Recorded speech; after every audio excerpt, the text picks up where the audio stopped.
Hello, everybody. So, I am here to give you an update on the films that have premiered at the Venice and Telluride film festivals.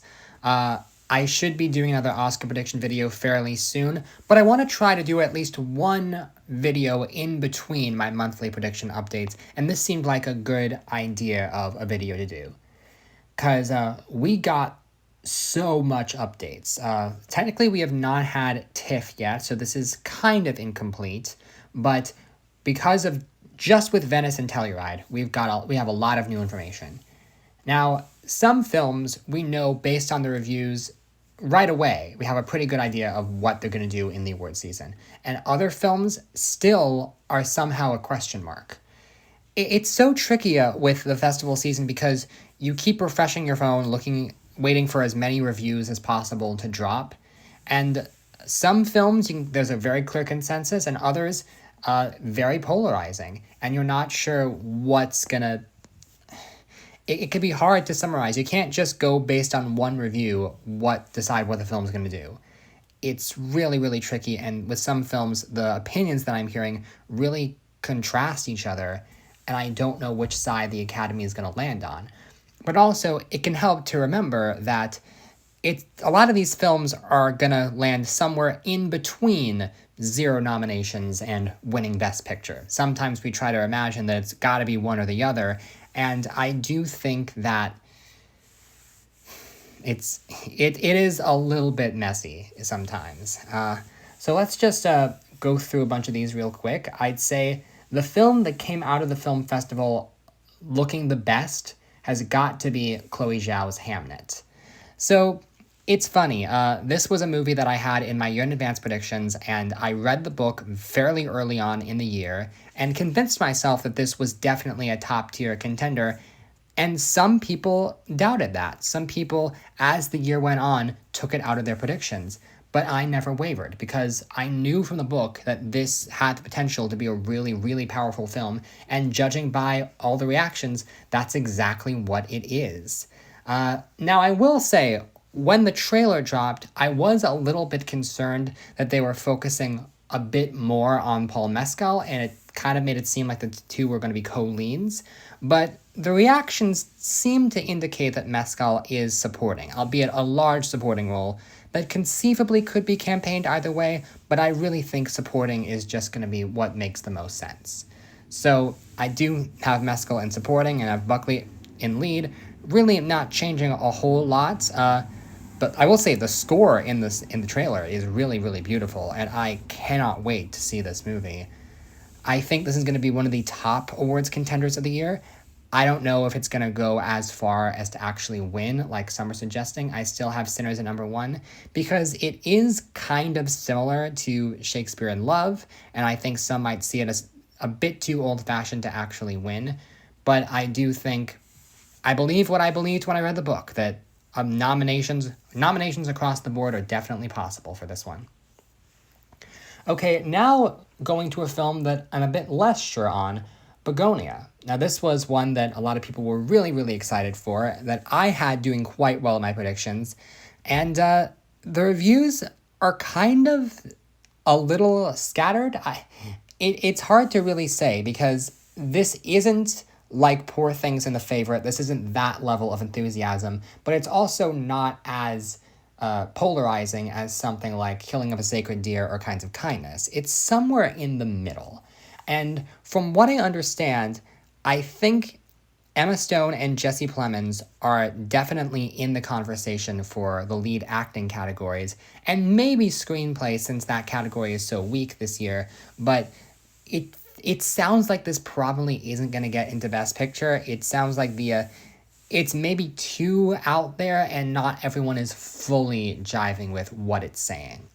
So I do think I'm probably going to take this out of some of my predictions. Not all of them. I have more hope in this film than I have in some others.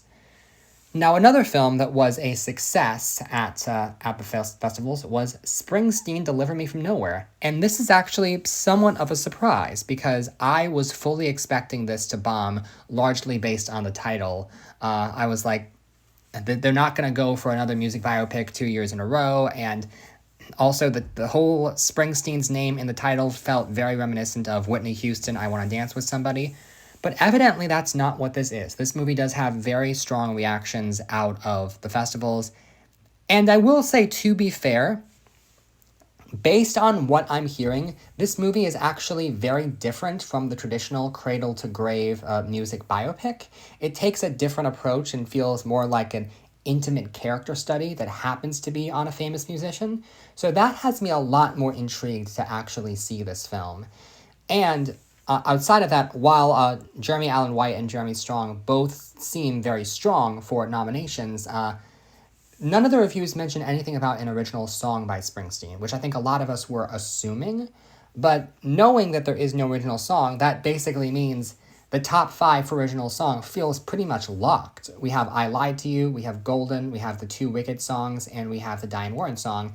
That's basically your category. I don't know if I'm going to change it that much from now until then. We'll talk about Ann Lee in a second, but I don't think there's going to be any strong contenders to veer away from that top 5. So Springsteen, doing quite well, should have that predicted to get nominated for Best Picture. And then there's No Other Choice, which got some of the strongest reviews so far out of Venice. This film sounds really, really interesting, and it is a bit tricky because there is a question of how many non-English language films can we have in picture. We all know Sentimental Value is getting in, and It Was Just an Accident seems certainly possible, but is No Other Choice more likely? Because they almost never go for South Korea, is the thing. Parasite was the first South Korean film to be nominated for the Oscar, much less win. So, and Park Chan-wook's never been nominated before for any of his films. So it might be a slight uphill battle, but I do think the field is a bit weaker this year, and the reactions are really, really positive from just about everybody. And seeing how a lot of other movies underperformed, I do think No Other Choice feels very, very likely. With that said, it is true that a lot of films have underperformed, because Hamnet, Springsteen, and No Other Choice are the 3 that I feel pretty confident in. I don't know if I have Begonia in for picture, but everything else... No, there's one other that feels pretty confident for a picture, but there's also a lot of stuff that we thought could happen that just kind of crashed and burned. Case in point, After the Hunt.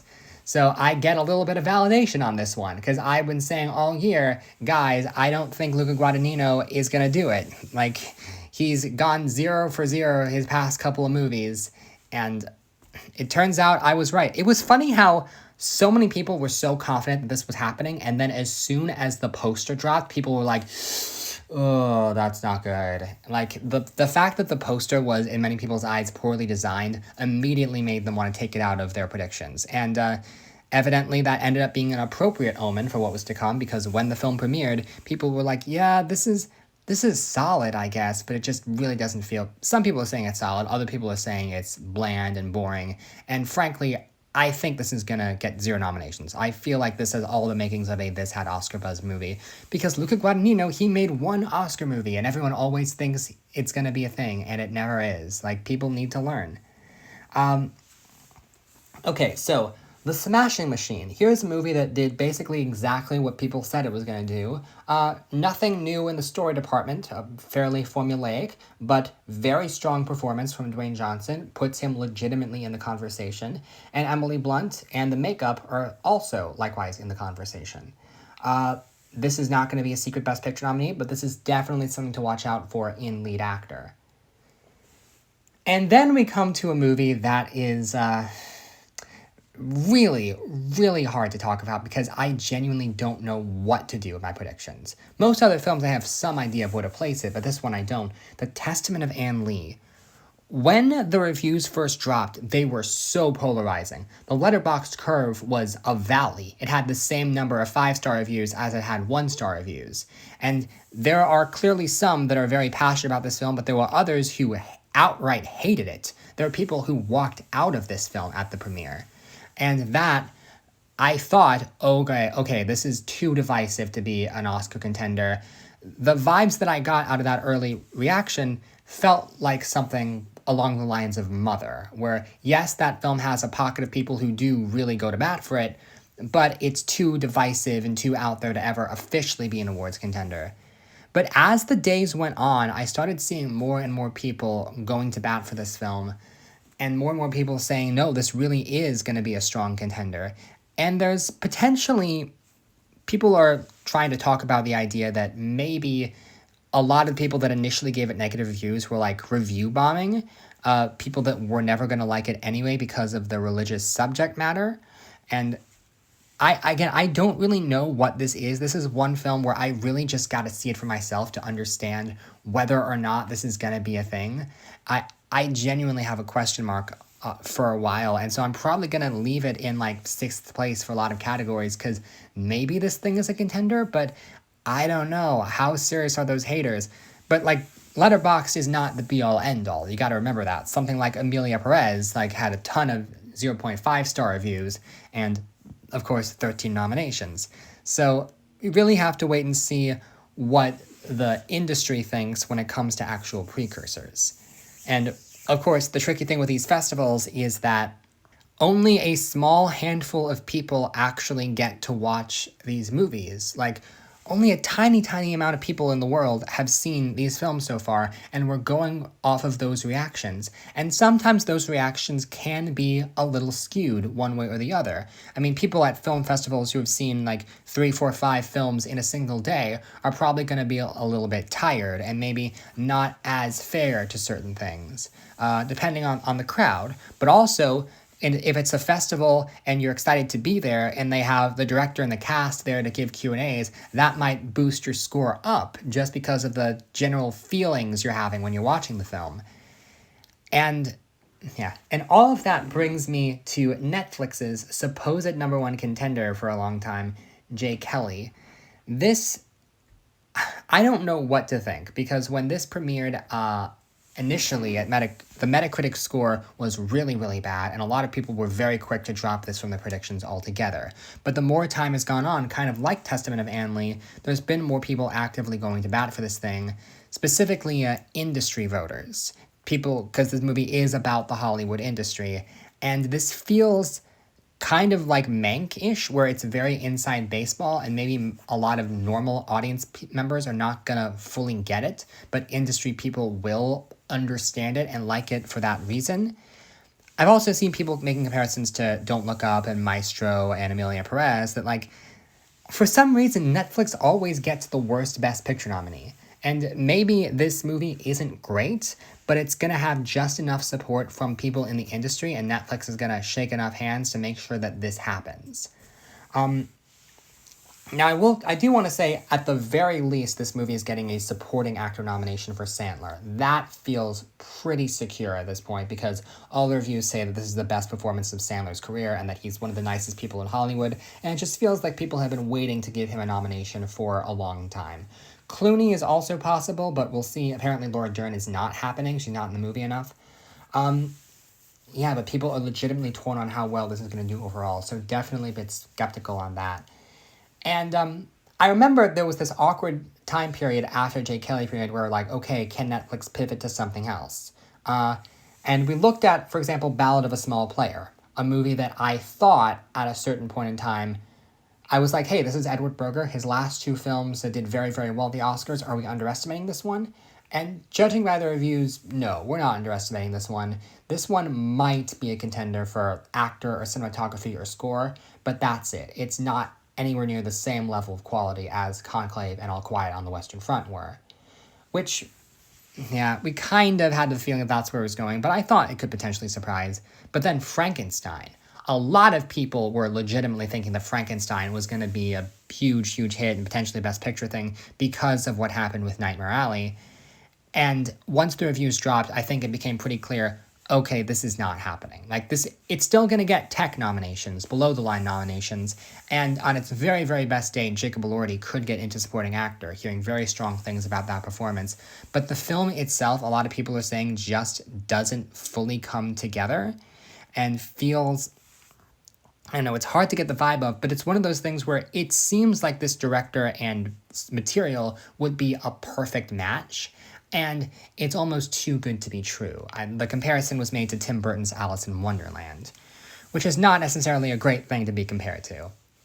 And so, with all of that said, once those movies had premiered, there was talk about what is Netflix going to do in Best Picture. Is Jay Kelly getting in? Because Frankenstein and Ballad of a Small Player are not getting in. And there was legitimate talk. People were looking at House of Dynamite, which was going to premiere there were several days leading to the House of Dynamite premiere. And people were like, what if is Netflix going to just veer off and go to something else entirely? Are they going to give a Best Picture campaign to Train Dreams or Nouvelle Vague or K-pop Demon Hunters? Is that possible? But then House of Dynamite did premiere, and the reviews were pretty solid. I mean, not super over the moon. It really does feel like this is more of a 4-star movie than a 5-star movie, and people do have some issues with it. But it feels like this is something that can definitely get in. Based on everything I'm hearing, this film seems very, very similar to September 5 last year, and this film is a little bit more prestigious and a little bit less controversial than that one. So I do think it should be able to crack the top 10 for Best Picture, especially if Netflix is deciding that this is the number one push over Jay Kelly. It is going to be interesting deciding which of the two films Netflix is going to get behind. So that's the main updates. Now, we're still waiting on TIFF currently, which means we're still waiting on Rental Family, which we're all assuming is going to be a big hit. We're waiting on The Lost Bus, which I think people might be underestimating, and Anemone, and Is This Thing On? Scarlet, an animated feature. So there's a few things that we're waiting on, but I think I have what I need to at least start the process of figuring out my next Oscar predictions, which should be up relatively shortly. The frustrating thing is that One Battle After Another comes out near the end of this month, but that one's not... We're not going to know how good that movie is pretty much until it opens, so I will probably go into my next prediction video having not seen that one. But even just with the updates we've got now, we have a slightly better idea of where the race is headed. So I do have to run, unfortunately, but thank you so much for watching, and I will see you all in the next video. Take care.